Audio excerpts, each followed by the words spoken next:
ये दो कविशेष हैं जो विशेष है। भाई बंधु जी हैं और हमारे आज के अध्यक्ष आदरणीय रवि शुक्ल जी बीकानेर राजस्थान से आए हैं। भैया आप थोड़ी देर के लिए बैठ जाओ, थोड़ी देर बैठ जाओ, बैठ बैठ। हम आपके हाथ जोड़ रहे हैं, हम आपके हाथ का जोड़ पाएंगे, अपने ही हाथ जोड़ रहे हैं। तो केवल दो शेष हैं और मैं तो संचालक हूँ। यदि आप लोग कहेंगे तो कुछ पढ़ दें। भैया सुनना, बस थोड़ा सा। भाई साहब, अरे आदमी हमारी बात सुन लो, हम बहुत दूर से आए, कानपुर से, 100 किलोमीटर दूर से, थोड़ा सा वो तो बातचीत तो होती ही रहेगी, बस हमारी बात सुनो। मैं आपको बताऊं, मैं कानपुर में रहता हूँ और वहाँ पे माता जी, बस थोड़ी देर की बात है, ये समझ लो शहीद हो जाएगा।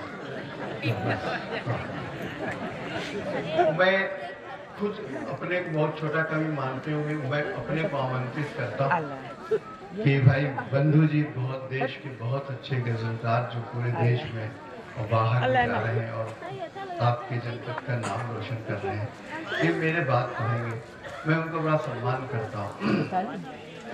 मैं छोटा सा कवि आपके सामने, मेरा नाम के अग्निहोत्री है, कानपुर में रहता हूँ और वहीं पे जो वकालत भी कर लेता हूँ थोड़ा बहुत। अब तो समझ ही रहे होगे, जब कोई सम्मेलन रहते तो वकालत क्या चलती होगी, जैसी भी हो वैसी चल रही होगी।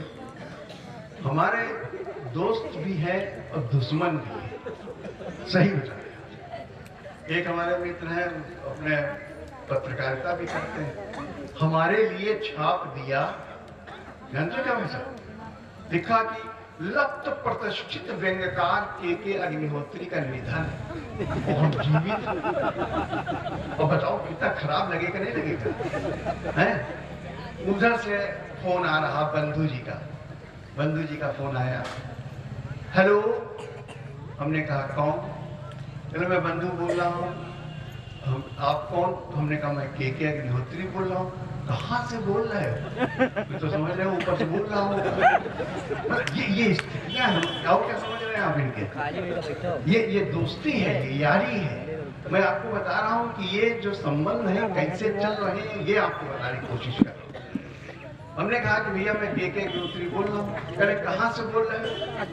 कहले घर से बोल रहे हैं। तो बंधु जी ने जानते क्या कहा? जोरदार तालियां बजाइएगा इनके चरित्र पे, मैं बता रहा हूँ आपको। भाई घर से बोल रहे हो, 11:30 बज गया, अभी तक तुम्हारा दाह संस्कार नहीं हुआ। ये चरित्र बता रहा हूँ, कोई बात है नहीं भाई साहब। इसके बाद हम अपनी बात बता रहे हैं, हम दूसरी बात बताते हैं,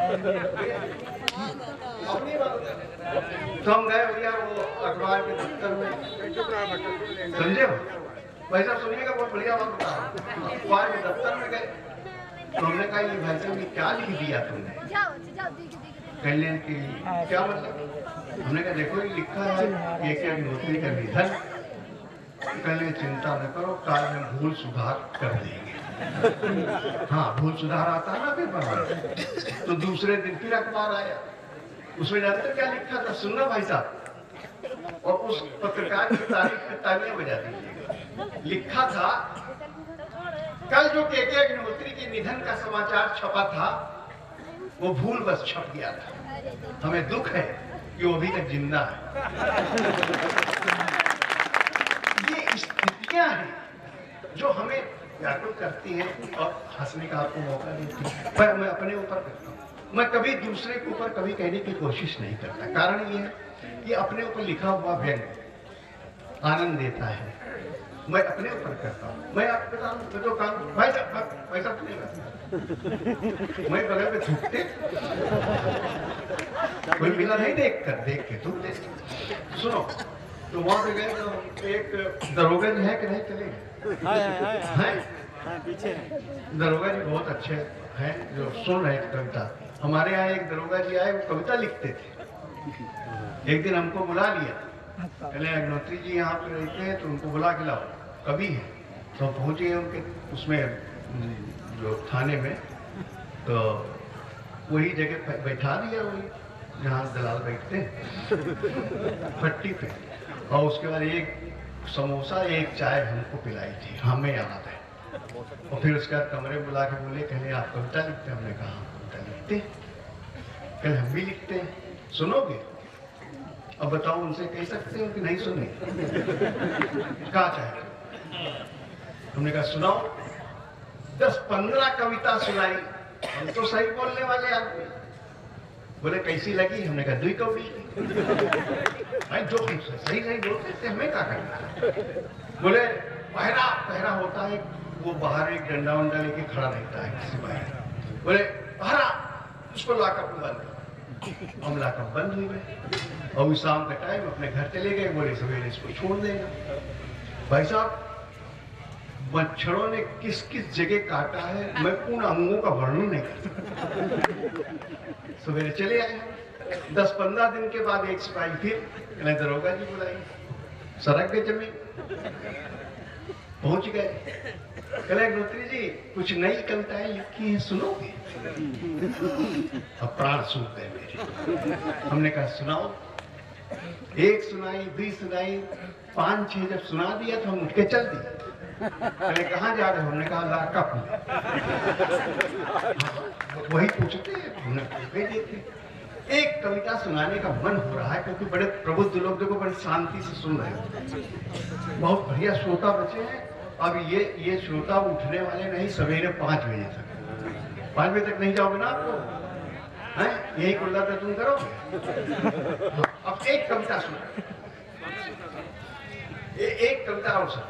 बस आप लोग इतने बढ़िया मिल गए हो ना, अब ये लगता है कि आपको का ना सुना दे गाली के अलावा। नहीं, स्थिति अब ये है कि लोग यहाँ गाली भी देने लगे।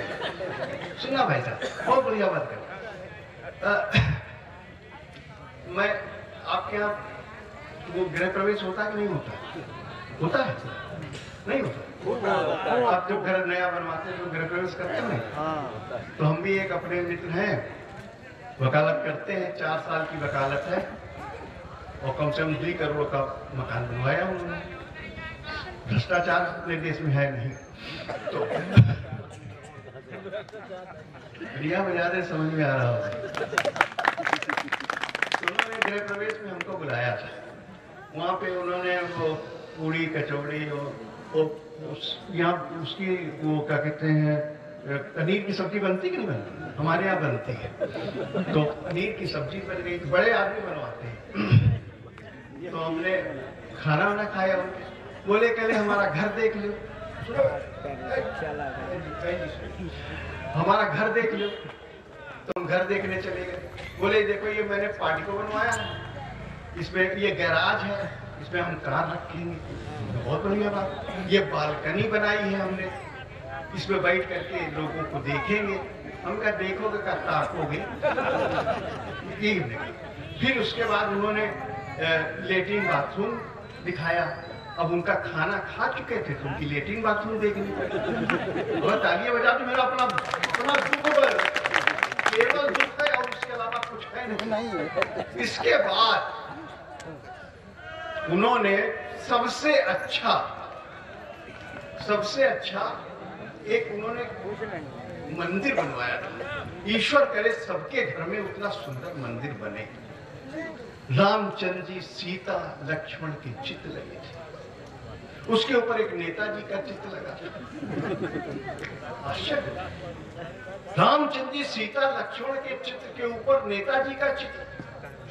हमने उनसे पूछा ये क्या मामला है? कहले आप जानते नहीं, नेता भगवान से बड़ा होता है। गलत है, हम जो सही बोलते। लोग ये भी कहते हैं उर्दू में नेता खुदा से चंगा। नेता बड़ा क्यों होता है, इस पर मैंने कविता लिखी। सुनिएगा, नेता जो है मतलब आदमी जो है नेता नंगा खुदा से बड़ा क्यों होता है, वो आपको सुनाना चाहता। वो मैं गलत कह गया, सुना। 2 पंक्तियां पढ़ रहा हूं, जो लगे कि सच बोल रहा हूं तो आपका समर्थन चाहिए। आजकल जो नंगा है भला है चंगा है? गलत कह रहे हो बताओ, नहीं जोरदार तालियां। नंगा है भला है चंगा है, नंगों की अपनी आन है बान है शान है, नंगे महान। कहीं गलत कह रहा हूं बताइए। आजकल जो नंगा है भला है चंगा है, नंगों की अपनी आन है बान है शान है, नंगे महान है। आप अच्छे से अच्छा कपड़ा पहनिए, मेकअप कीजिए, टाई लगाइए, पर आपको कोई फूटी आंखों नहीं देखेगा। वजह सड़क पर नंगे होकर निकलिए, आपके पीछे पूरा किशनपुर बोलेगा बंधु भैया जा रहे हैं। करके देखो ना, प्रैक्टिकल करके। आजकल जो नंगा है भला है चंगा है, नंगों की अपनी आन है बान है शान है, नंगे महान है। आप अच्छे से अच्छा कपड़ा पहनिए, मेकअप कीजिए, टाई लगाइए, पर आपको कोई फूटी आंखों नहीं देखेगा। वजह सड़क पर नंगे होकर निकलिए, आपके पीछे पूरा शहर बोलेगा गांधी जी अर्धनंग रहते थे, उनसे डरते थे, आधे रहने पे डरते थे, पूरे रहे होते तो 1947 में 36 देश आ जाता। आजकल जो गलत कहना बताना भाई, आजकल जो नंगा है भला है चंगा है, नंगों की अपनी आन है बान है शान है, नंगे महान है। आप अच्छे से अच्छा कपड़ा पहनिए, मेकअप कीजिए, टाई लगाइए, पर आपको फूटी आंखों नहीं देखेगा। गांधी जी अर्धनंग रहते थे, उनसे अंग्रेज डरते थे, उनमें शौर्य था, देश था, उनके साथ पूरा देश था। इससे यह सिद्ध होता है कि नंगों के साथ जनमत होता है। तालियां समझ गया नंगे के साथ अरे नंगों के साथ जनमत होता है। गांधी जी अर्धनंग रहते थे, उनसे अंग्रेज डरते थे, उनमें शौर्य था, देश था, उनके साथ पूरा देश था। इससे यह सिद्ध होता है कि नंगों के साथ जनमत होता है। जिस तरह से नेता के लिए जूता लाद करना मजबूरी है, उसी तरह से नंगे का ईमानदार होना बहुत जरूरी है। इन पंक्तियों पर प्रबुद्ध लोगों की यदि प्रतिक्रिया नहीं मिली तो मैं समझूंगा कि यहाँ आना मेरा बेकार। सच प्रबुद्ध लोगों की बात कि जिस तरह से नेता के लिए जूता लाद करना मजबूरी है, उसी तरह से नंगे का ईमानदार होना बहुत जरूरी है। यदि दुर्योधन मां गांधारी के सामने ईमानदारी के साथ नंगा हो गया होता तो भीम के हाथों नहीं मरा। यदि दुर्योधन मां गांधारी के सामने ईमानदारी के साथ नंगा हो गया होता तो भीम के हाथों नहीं मरा होता।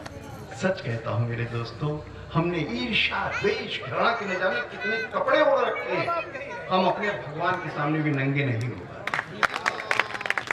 जैनियों के मंदिरों की तरफ इशारा करता हूं, जहां महावीर जी की नग्न मूर्ति खड़ी हुई है, जहां ये शरीर स्वयं अपने आप में एक वस्त्र है। ये वस्त्र है जिसके अंदर आप रहते हैं। दो पंक्तियां निवेदित कर रहा हूं। जब कभी कोई ईमानदारी के साथ नग्न हो जाता है, दया, क्षमा, करुणा, श्रद्धा और विश्वास से भर जाता है, वो इंसान नहीं देवता हो जाता है। प्रबुद्ध लोग बैठे हुए हैं, तो एक छोटी सी रचना इसलिए सुनाना चाहता हूँ कि मैं सच बोलता हूँ, और सच बोलने वाले का हश्र क्या होगा मैं जानता हूँ। सच बोलना बहुत मुश्किल काम है आज। यदि सच कोई आदमी बोलेगा, उसके साथ क्या होगा ये मैं आपको कोशिश करता हूं। सुना बड़े प्रबुद्ध लोग बैठे हुए हैं, उतना ही काफी है मेरे लिए। मंच का भी ध्यान चाहता हूँ, आदरणीय जी का भी ध्यान चाहता हूँ। उसे मारा गया, उसे मारा गया, पीटा गया, नंगे बदन सड़कों पर घसीटा गया, पर उसने अंधकार को अंधकार ही कहा। सच बोलो, उसे मारा गया, पीटा गया, नंगे बदन सड़कों पर घसीटा गया, और उसने अंधकार को अंधकार ही कहा। तभी किसी ने कहा इसे सूली पर चढ़ा दो, दूसरे ने कहा इसे जहर पिला दो, तीसरे ने कहा इसके गुर्दे खराब करो, चौथे ने कहा इसे गोली मार दो। तभी एक जोरदार आवाज आई, सूली पर चढ़ाओगे ईसा मसीह बनाओगे, अरे इसे जहर भी मत पिलाना, नहीं तो इसका नाम इतिहास में आ जाएगा, ये सुकरात हो जाएगा, और माना कि तुम इसके गुर्दे खराब करोगे, फिर डायलिसिस पे रखोगे। मैं तुमसे पूछता हूं जयप्रकाश नारायण कि 2.5 साल के लिए सब क्यों करो? 2.5 साल के लिए सब क्यों करोगे? और इन पंक्तियों पे तो मैं आपका आशीर्वाद दे ही लूंगा। वैसे गोली भी मत मारना, नहीं तो एक समाधि और बन जाएगी, कसम खाने वालों की संख्या बढ़ जाएगी। इसे गोली भी मत मारना, नहीं तो एक समाधि और बन जाएगी, कसम खाने वालों की संख्या बढ़ जाएगी। तभी किसी ने कहा इस पर मिट्टी का तेल छिड़को। व्यंग की पंक्तियां दे रहा हूं दोस्तों, ये बहुत से व्यंग्यकारों से अलग करती है मुझे। बहुत सी पंक्तियां ऐसी हैं जो अन्य व्यंग्यकारों से मुझे अलग करती है। मैं अपने को गौरवान्वित नहीं समझता, मैं बहुत छोटा लेखक हूँ, बहुत ही छोटी कलम हूँ, पर मुझे आप लोगों का आशीर्वाद जो मिलता है तो मुझे प्रेरणा मिलती है कि मैं कुछ अच्छा लिख सकूं। सुनिएगा, तभी किसी ने कहा इस पर मिट्टी का तेल छिड़को और चिंता जला दो। दूसरे ने कहा सब करना बेकार है, क्योंकि इस तरह से तो हमारी देश की बहुओं को जलने का अधिकार है। क्योंकि इस तरह से तो हमारे देश की बहुओं को जलने का अधिकार है। और फिर ये सच बोलता है, सच ओढ़ता है, सच बिछाता है। इन पंक्तियों के साथ मुझे विदा कीजिएगा। पूरे सदन की तालियां चाहते हैं, उनकी चाहते हैं जिनको समझ में आ रहा है। सुनिएगा, नहीं इसलिए कह देता हूं कि जो बिल्कुल साफ जो अंदर है वो बाहर है, वो इधर उधर नहीं, लाल लपेट वाली बात नहीं। सुना, तभी किसी ने कहा कि न ये सच बोलता है। सुनिएगा, ये सच बोलता है, सच ओढ़ता है, सच बिछाता है। इसे खुला छोड़ दो, अपने आप समझ जाएगा ये हिंदुस्तान है प्यारे, ये भूखों मर जाएगा, ये भूखों मर जाएगा। दोस्तों, व्यंग को एक ध्वनि है जिसे हम आप तक पहुंचाते हैं। सबसे श्रेष्ठ रचना व्यंग में ही कही जा सकती है, जिसे व्यंजना कहते हैं। अमीरा में भी लिखी जाती है, लक्षणा में भी लिखी जाती है, और व्यंजना में। इसमें वक्रोक्त अलंकार होता है। तो जो आप लोग बड़े बड़े विद्वान बैठे हुए, इसमें कुछ कहने की जरूरत नहीं, परंतु ये कहने का मतलब ये है कि यहाँ व्यंग के नाम पे बता रहा हूं आपको कि रामचंद्र जी के ऊपर भी व्यंग किया गया, एक कवि ने किया। कहिए तो मैं आपको उस कवि की भाव बता सकता हूं और कोई अन्यथा, यदि आप लोग आदेश करें तालियों से तो वो बता सकते। व्यंग को आप किस तरह से वो देखिए, राम और लक्ष्मण फटिक शिला पर बैठे हुए हैं। व्यंग सुनिए, फटिक शिला पर बैठे हुए हैं, सीता का हरण हो चुका है, एक हिरनी भागती हुई चली जा रही है, उसके पीछे एक हिरन भाग रहा है। हिरन हिरनी से कहता है कि रुको हिरनी, यहाँ मुलायम घास है, यही खाएंगे। हिरनी ने इशारा किया, राम और लक्ष्मण दोनों धनुष बाण लिए बैठे हैं, ये हम लोगों को मार देंगे। हिरन ने जो जवाब दिया है, पूरे सदन की तालियां चाहिए इस व्यंजना। सुनिएगा, हिरन ने कहा हिरनी रुको, यहाँ मुलायम घास है, यही खाएंगे। हिरनी ने इशारा किया कि राम और लक्ष्मण दोनों धनुष बाण लिए बैठे, हमको मार देंगे। हिरन ने कहा ये लोग हमको नहीं मारेंगे, हम साधारण हिरन हैं, ये सोने की हिरन मारते हैं।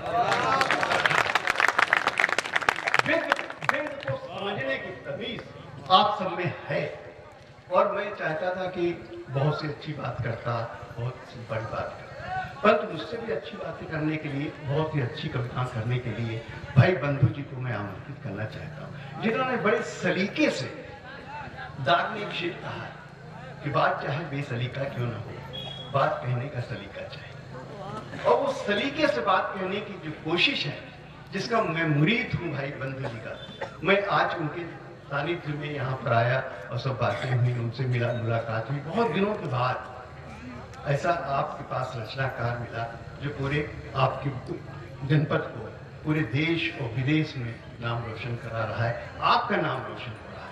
भाई बंधु जी को मैं आमंत्रित करना चाहता हूँ, आप जोरदार तालियों से।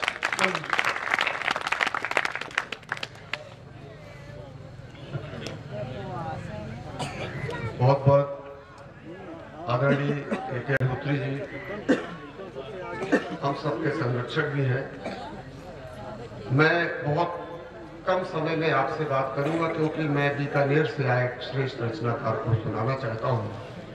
ये मेरा अपना घर जैसा है। मैं सबसे पहले सबसे युवा मेला कमेटी के अध्यक्ष उत्तम सिंह जी, धनंजय सिंह जी और राजा अग्रवाल जी, तमाम लोगों का मैं साधुवाद करता हूं, उन्हें बधाई देता हूं कि आपने सौष्ठव जी के साथ हम लोग बैठ करके एक अच्छे रचनाकार यहाँ आए हैं। इजाजत दे तो मैं थोड़ी सी बात करना चाहता हूं। आप ताली बजा के थोड़ी सी, इसमें सारे लोग मैं जानता हूं, आप मुझे जानते हैं, बहुत जरूरी नहीं है पढ़ने की। 4 पंक्ति पढ़ता हूं। ये मंच पर बड़े बड़े कवि शायर बैठे हैं, दुनिया में कैसे कैसे महान लोग हुए हैं, कैसे हुए हैं। मैं अपनी सबसे प्रसिद्ध रचना पढ़ता हूं, प्रसिद्ध इस मामले में कि शायद देश के तमाम संचालक इस पंक्ति को उद्धृत करते हैं। संतोष जी आदरणीय, बहुत ही बड़ी उपलब्धि हमारे बीच लखीमपुर से चलकर आए हैं और आजकल लखीमपुर बहुत चर्चा में भी है, सभी जानते हैं, कोई बताने की जरूरत नहीं। प्रधानी और इस पर बहुत अच्छे आपके सामने, लेकिन हम शायर कवि लोग कभी कभी भैया 2 पंक्ति में सारी बात कह देते हैं। गांव का एक चित्र मुझे आपकी रचना से याद आ गया, दोहा शक्ल में है कि 2 लोगों की गांव में होती है सरकार, कि 2 लोगों की गांव में होती है सरकार, या तो हो प्रधान जी या हो कोटेदार।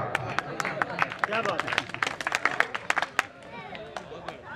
सुनिएगा कि बहुत अच्छा माइक है, मुझे आदेशित हुआ है एक गीत, लेकिन मैं चाहता हूं कि मैं सब छोड़ दूं क्योंकि सर को सुनना है। बहरहाल देखता हूं जी कि उनसे पूछो कितनी मुश्किल यार उठानी पड़ती है, कि उनसे पूछो कितनी मुश्किल यार उठानी पड़ती है, मझधारों के बीच जिन्हें पतवार उठानी पड़ती है, पहुंच नहीं जाता है कोई रातों रात बुलंदी पर, छत पड़ने से पहले तो दीवार उठानी पड़ती है। आप थोड़ी देर कविता सुन लीजिए, हंसी मजाक होता रहेगा, सब चीजें होती रहेगी। एक मतलब एक शेर पढ़ता हूं कि एक डोरी में नभे हैं आज तक, एक डोरी में सधे हैं आज तक, एक डोरी में सधे हैं आज तक, बैलगाड़ी में नभे हैं आज तक, हमको आपस में लड़ा देते हैं लोग, हम गधे के ही गधे हैं आज तक, हमको आपस में लड़ा देते हैं लोग, हम गधे ही के गधे हैं आज तक। और 4 पंक्ति पढ़ता हूं कि लड़ने लगे हैं लोग इबादत के नाम पर, कि लड़ने लगे हैं लोग इबादत के नाम पर, ये खेल हो रहा है सियासत के नाम पर, वे जान दे के फर्ज निभाते हैं और हम करते हैं राजनीति शहादत के नाम पर। तो सच्चाई सुन के जाइएगा, मैं बहुत कुछ छोड़ रहा हूं। एक मतलब मैं अपने अध्यक्ष जी उत्तम सिंह जी और धनंजय जी, तमाम साथियों के लिए एक मतलब एक शेर पढ़ना चाहता हूं, सुनिएगा धनंजय भैया। कि तेरी चाहत का अगर सामान होगा, तेरी चाहत का अगर सामान होगा, सफर मेरा बहुत आसान होगा, अगर दे दो जरा सी मुस्कुराहट, तुम्हारा कौन सा नुकसान होगा, अगर दे दो जरा सी मुस्कुराहट, तुम्हारा कौन सा नुकसान होगा, करेगा ही नहीं नफरत की बातें, वो जिसके दिल में हिंदुस्तान होगा। बहुत चीजें छोड़ रहा हूं मैं, मुझे हुक्म हुआ है मैं 2-3 मिनट और आपके साथ हूं। सुनिएगा कि हम रचनाकार या अच्छे लोग जो यहाँ बैठे हैं सब क्यों जन्म लेते हैं, क्यों आए हैं, खासकर रचनाकारों के लिए मैं 2 शेर पढ़ता हूं। पिंटू भाई सुनिएगा। हम किसी को सताने नहीं आए हैं, हम किसी को सताने नहीं आए हैं, दिल किसी का दुखाने नहीं आए हैं। राजा सुनो, हम किसी को सताने नहीं आए हैं, दिल किसी का दुखाने नहीं आए हैं। हम तो आए हैं अमनो अमान के लिए, हम तो आए हैं अमनो अमान के लिए, घर किसी का जलाने नहीं आए हैं, घर किसी का जलाने नहीं आए हैं। लोग भूखों मरे और हम खुश रहे, लोग भूखों मरे और हम खुश रहे, ऐसी दौलत कमाने नहीं आए हैं, ऐसी दौलत कमाने नहीं आए हैं। हमको रखना है काबू में जज्बात को, हमको रखना है काबू में जज्बात को, सिर्फ आंसू बहाने नहीं आए हैं। आखिरी पंक्ति पढ़ता हूं। आपके इस दयार में, इस महत्वपूर्ण, जहां महाराज जी की इतनी कृपा है, इतने श्रोता तो शुरू में महानगरों में नहीं आते जो आप इतने वक्त तक बैठे हैं। मैं चाहता हूं मंच से कि आप श्रोताओं के लिए एक बार ताली बजा दें। तो आखिरी पंक्ति पढ़ता हूं। नापुनी है हमें इसकी गहराइयां, नापुनी है हमें इसकी गहराइयां, हम नदी में नहाने नहीं आए हैं। लोग भूखों मरे, लोग भूखों मरे और हम खुश रहे, ऐसी दौलत कमाने। चलिए आखिर में दो शेर मैं सरस्वती जी की बात मानते हुए पढ़ देता हूँ। और ये पूजा की पंक्तियां हैं, बेटियों पे शायद एक शब्द नहीं पढ़े गए। 4 पंक्ति से बस 2 मिनट तक है। हमारे राहुल जी की बहुत इच्छा है, अगर आपकी इच्छा हो तो ताली बजा दें, बहुत अच्छा लगेगा।